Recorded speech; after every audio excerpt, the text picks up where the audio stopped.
Hey y'all, Ray here. Hi. Gonna take a bit of a veer from the typical like interactive marketing, online marketing, and technology talks to talk about something that's a little more personal that I think is important to get out there because it's been a year in the making in my situation. Um, those who are close to me realize that I went through a couple of medical issues with respect to really bad psoriasis and joint pain, and it all started Father's Day of 2012, just out of the blue. Well, a little bit before that, some issues on my legs started, but on Father's Day 2012,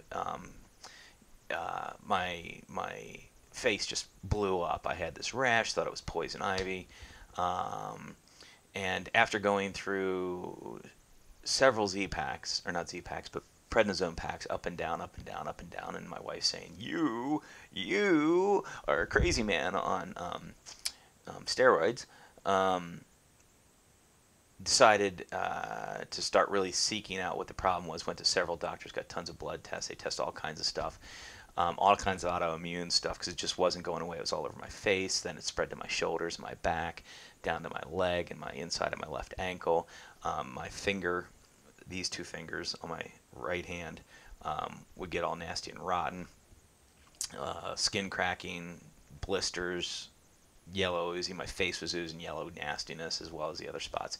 So we went through all this stuff, and early on, I, they kept assigning it to, oh, it's just eczema, it's just eczema, it's just eczema.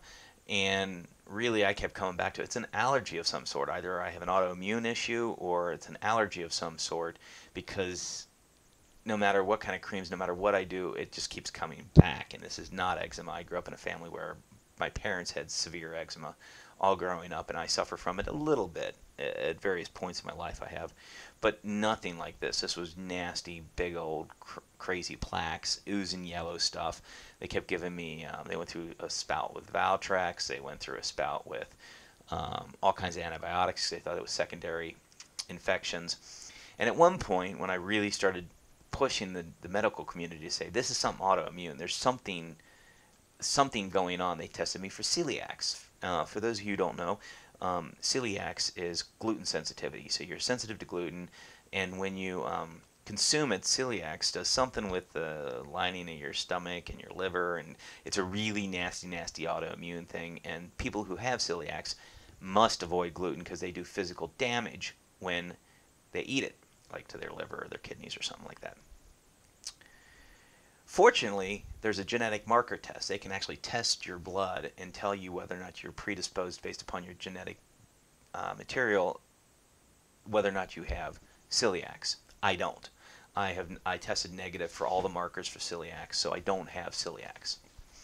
However, this continued and continued and continued and continued, and more blood tests, more diagnostics, more people telling me, oh, it's just eczema, oh, it's just in your head. Finally, my loving wife, thank you, Beth, um, agreed with me and said, hey, I think it's kind of an allergy. We ended up going on a 3-week vacation, got me out of the house, so it ruled out the fact that it was anything in the house. Comes down to the fact that I'm allergic to gluten, and there exists so what I was experiencing was severe psoriasis and joint pain, and both of those symptoms are aligned with celiacs. Well, I don't have celiacs.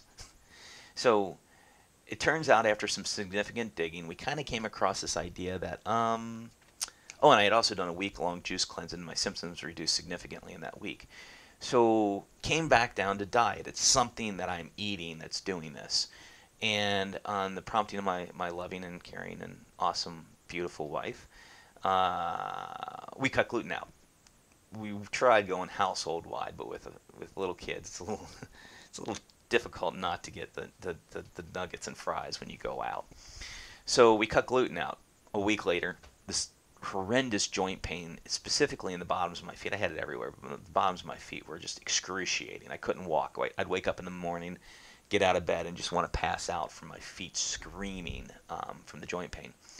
And after walking a little bit, it would loosen up, and the docs, the orthopedics kept saying, you just got plantar fasciitis. You just gotta take it easy, let all the tendons heal and everything. Well, didn't work. Word the boot that the runners love. There's a boot that runners love. It holds your toe up like this so that it stretches your plantar tendon as you sleep, and when you wake up, your foot works better. Word that didn't help. Well, a week after cutting gluten out, joint pain was gone. Gone. Just gone. Now, at 40, there's other pains, like, but it was different. This was something very different than like, oh yeah, dude, I was out digging post holes in the backyard and I screwed my shoulder up. No, no, no, no. This was like just screaming pain that had no clear explanation of what it was. So week into the gluten-free, and the joint pain in my lower extremities just gone. After about 3 weeks, the psoriasis pretty much was gone. I've got a little, like, after about 3 or 4 weeks, I had some pink spots, like, on my shoulder and stuff, from where it was, and on my thigh from where it was. But pretty much overall, the psoriasis was gone. About, I think we're approaching 2 months in now. All my symptoms were almost completely and totally gone. Well, it kind of sucks because, when you look at what gluten's in just about everything. You think about, like, wheat products. Well, yeah, it's wheat products, but it's also oats and barley, and and pretty much anything and everything in our food supply is made in factories that have gluten in them, or wheat or some sort. It's also used as a thickener, just like flour. I mean, gluten's used as a thickener in a lot of sauces and things like that. So it's a little bit difficult to get away from.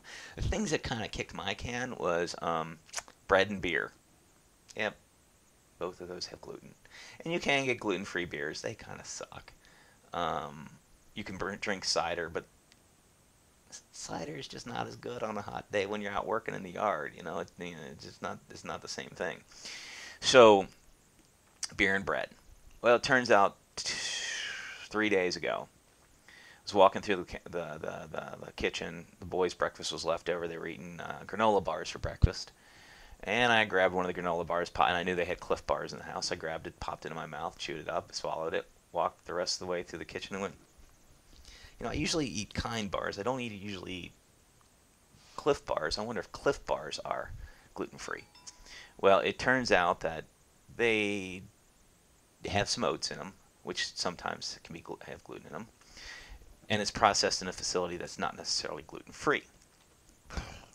So, crap. Well, there's a nice little Mexican restaurant my wife and I like down the road, so I was like, screw it. Since I've been exposed, probably let's do my gluten challenge. Let's see if I'm actually allergic to gluten. So we go to the Mexican restaurant, which we think has a lot of cross-contamination, and I went, I might as well do it upright. So I got a big 20-ounce beer. And we had a great dinner, loved it. It was good. And the next day, the psoriasis started coming back.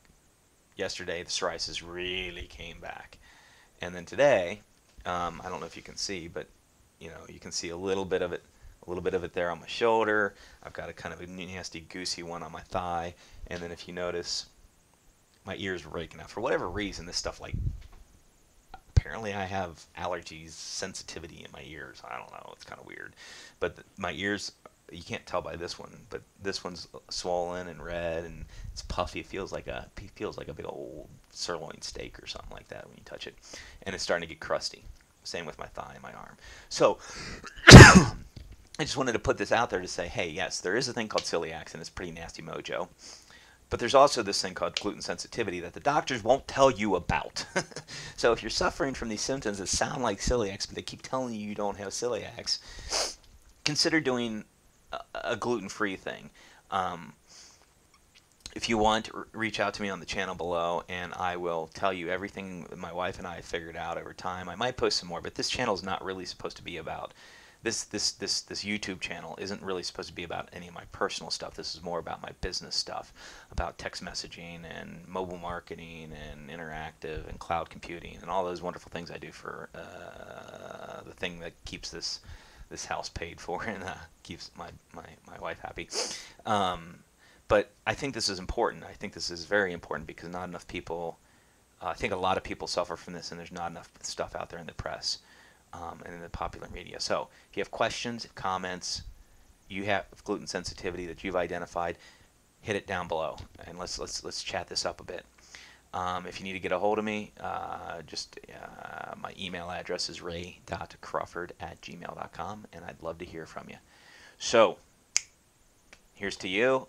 I hope you figure whatever your issue is out, and if that can be of any assistance, feel free to ping me. Thanks.